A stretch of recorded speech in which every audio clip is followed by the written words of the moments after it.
Welcome to VIUTV News. Coming up tonight. U.S. Defense Secretary calls on Asian allies to boost military spending at region's most significant annual defense summit. Dramatic rescue in Laos as first survivor is brought out from flooded cave.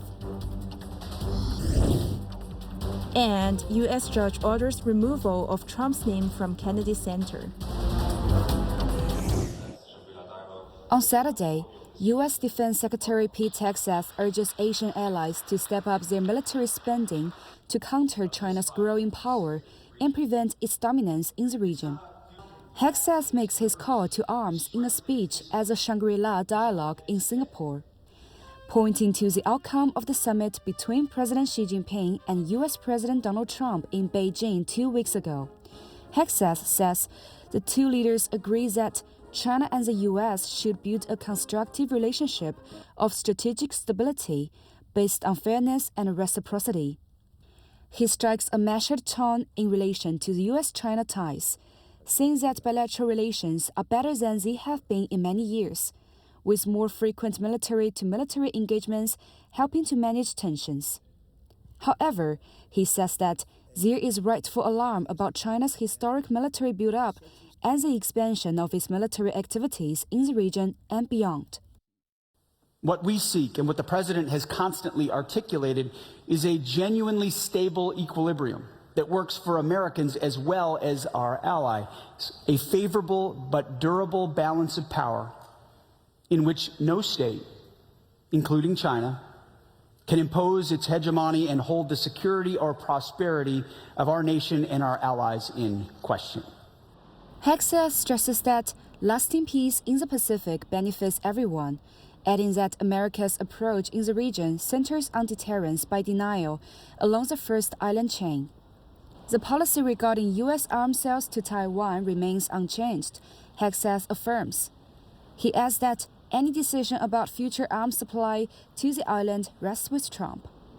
The U.S. administration prioritizes working with model allies who are the most capable, clear-eyed, and ready to defend their national interests, he goes on. For those nations, we are moving them to the front of the line. Expedited arms sales, deep industrial-based collaboration, expanded intelligence sharing, the list goes on, the benefits, many. Allies who refuse to step up and carry their own weight for our collective defense will face a clear shift in how we do business. Hegseth praises the way allies, including South Korea, the Philippines, Australia, Singapore, Malaysia, and Thailand, approach military spending, and acknowledges that Japan takes concrete steps to bolster its defenses. Tokyo and Washington must each pull our weight to strengthen the U.S.-Japan alliance, he declares. The Pentagon chief says the U.S. expects its Asian allies and partners to increase defense spending to 3.5% of GDP. Beijing sends a delegation of military experts and scholars to Singapore this year. It is led by Major General Meng Xiangqing, a professor at the People's Liberation Army National Defense University. Beijing's Ministry of Foreign Affairs earlier urges certain countries, including the U.S., to stop meddling in the maritime affairs of China's neighborhood. It adds that those who attempt to shore up small groupings, hype tensions, and stoke confrontation will find no support. On Friday, U.S. President Donald Trump puts off making his final determination of a draft deal with Iran. This comes after he holds a 2-hour Situation Room meeting of his national security team at the White House. The New York Times, citing a senior official, reports that the gathering ends with no final decision taken about any new deal with Iran. It goes on to say that the Trump administration believes it is close to an agreement, but there are uncertainties, including the unfreezing of Iranian funds. Bloomberg, citing a White House official, says Trump will only make a deal that satisfies his red lines. Earlier on Friday, Trump outlines his conditions for a deal with Iran in a Truth Social post, claiming he will meet his national security team to make a final determination on the day. He restates that Iran must agree to abandon its nuclear program, open the Strait of Hormuz with no charges levied, and remove all mines from the commercially vital waterway.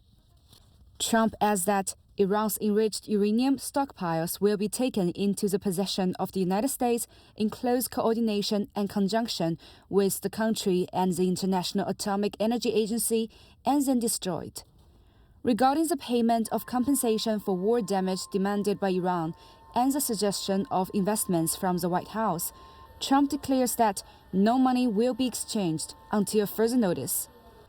Iran's semi-official Fars news agency, citing sources, dismisses Trump's remarks about a possible agreement with Iran as a mixture of truths and lies, saying he is attempting to portray a fabricated victory. It clarifies that neither Trump's demand for Iran to keep the Strait of Hormuz open fee-free, nor any requirement to eliminate or destroy Iran's nuclear materials appear in the draft text. The most important part of the agreement, about which Trump remains silent, is Iran's insistence on the release of $12 billion of its frozen assets, it goes on to say. Tehran will not enter any further negotiations until the funds are released. Iran's foreign ministry spokesperson Ismail Baghai says on Friday that a deal to extend the ceasefire and reopen the Strait of Hormuz has not yet been finalized. The country's parliamentary speaker Mohammad Bagher Ghalibaf says no step will be taken before the other side acts, adding that Iran does not gain concessions through talks, but through missiles. Iran's Foreign Minister Abbas Araghchi says on Friday that he discusses by phone the future management of the Strait of Hormuz with his counterpart from Oman. Araghchi says that the countries express solidarity in the face of any threat. A team of specialist divers on Wednesday manages to pull the first survivor from a flooded cave in Laos. Reports say 4 more remain trapped and 2 are still missing. The man walks out unsteadily with the assistance of rescuers. They entrust him to other team members for medical checks as an anxious crowd looks on. The team says in a Facebook post that it takes some 37 minutes to lead the man through the underground passages to safety. A cave diver from neighboring Thailand involved in the mission says the rescue operation is extremely challenging. This is because it involves moving those trapped through narrow passages stretching hundreds of meters and requiring diving underwater. This means guiding survivors without diving skills through muddy water with poor visibility. The health of the survivors deteriorates as they await rescue. The 7 men are trapped in the cave in a remote mountainous area of central Saisonbun province since May 20th. Reports say they go into the underground system mining for gold. However, flash floods block their exits, stranding them.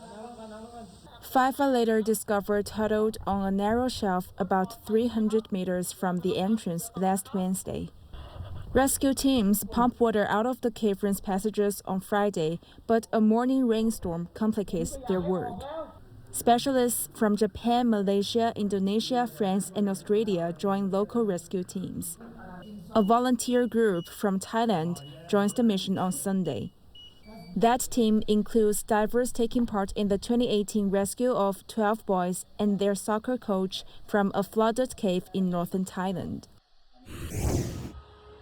A U.S. federal judge on Friday orders the removal of the name of U.S. President Donald Trump from the Kennedy Center for the Performing Arts in the nation's capital within 14 days.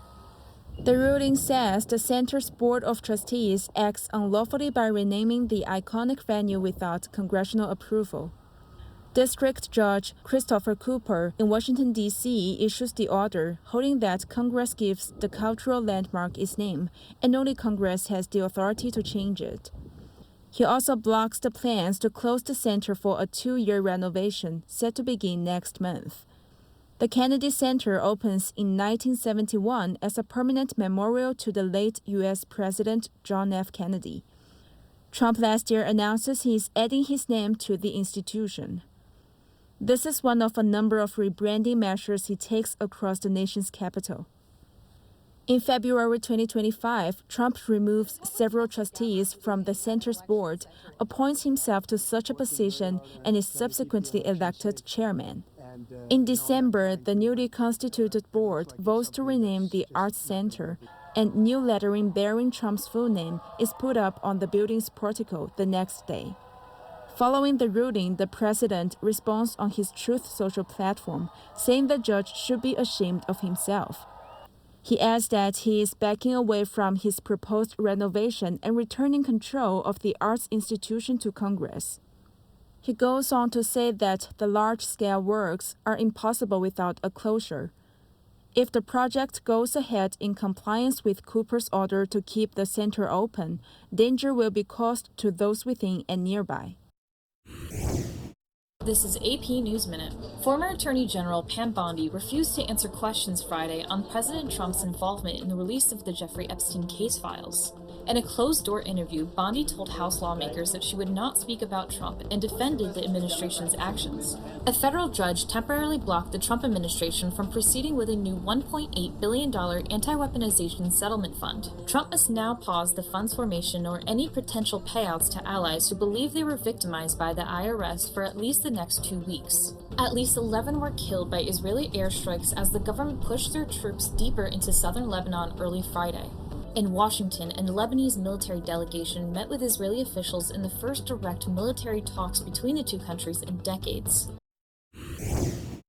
Foreign Minister Wang Yi visits Canada for 3 days, the first tour of the country by anyone in his post for a decade.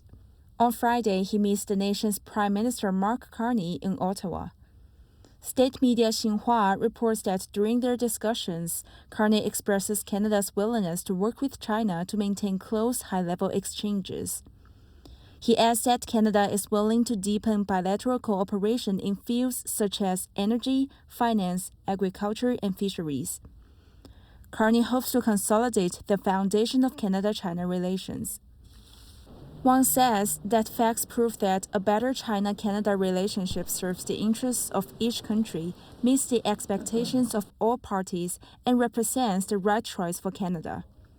He stresses that there are no clashes of fundamental interests between the two nations and that there is considerable room of cooperation. On the same day, Wang hosts talks with his counterpart Anita Anand. Wang points out that under the strategic guidance of the leaders of each nation, exchanges and cooperation across various fields fully resume, with the main economic and trade concerns of both sides properly resolved. Beijing will work with Ottawa to make preparations for Carney's forthcoming journey to China to attend the Asia-Pacific Economic Cooperation Economic Leaders Meeting in Shenzhen. This will ensure that bilateral relations move forward along a sound, stable, and sustainable track. For her part, Anand says that Canada attaches great importance to its relations with China. We are committed to growing this relationship responsibly with a goal of increasing exports to China by 50% by 2030, while safeguarding Canada's economic and national security interests. Last week, a Canadian warship transits the Taiwan Strait ahead of Wang's visit. Wang tells Anand that the Taiwan question is at the very center of Beijing's core interests, urging the Canadian side to abide by the One China policy. Anand emphasizes that Canada does indeed firmly adhere to that view. According to a statement released by Global Affairs Canada, the two ministers discussed consular issues, foreign interference, and forced labor and human rights during their talks.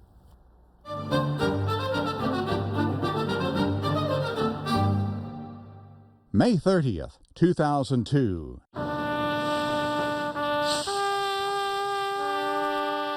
In New York, the end of the agonizing cleanup at Ground Zero, 8.5 months after the September 11th terrorist attacks.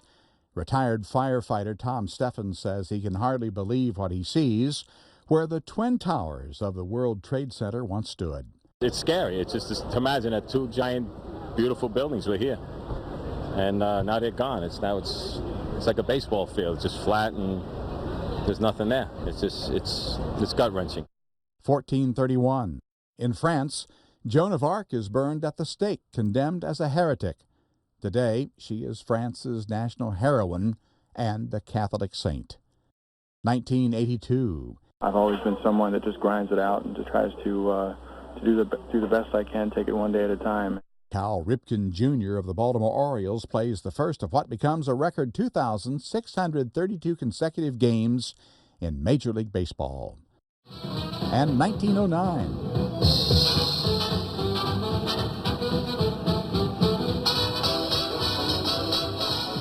Benny Goodman, the jazz clarinetist and band leader known as the King of Swing, is born in Chicago.